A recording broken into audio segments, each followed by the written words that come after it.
Hi there guys, welcome to another Ross Perry Productions video. In this video I have a 2018 Mitsubishi Eclipse Cross and I'm going to be showing you where the child seat Isofix points are in the car. So obviously to do this we're going to go to the back of the car and we're going to open up the rear door fully. We're then going to take a closer look at the rear seat and you'll notice there's this symbol here. And just below that is this metal bar. These are our bottom Isofix mounts. So there's one there, two there, three there and four there. And it actually allows us to put 3 child seats across the back of the car.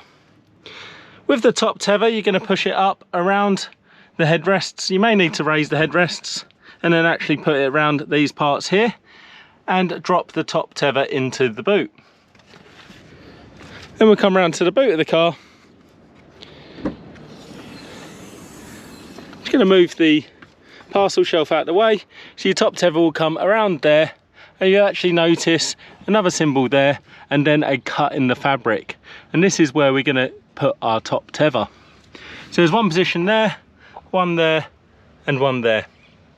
And there you go. I hope you found that helpful. If you did, please go ahead, give me the thumbs up, leave me a comment down below, check out some of my other videos and subscribe to my channel.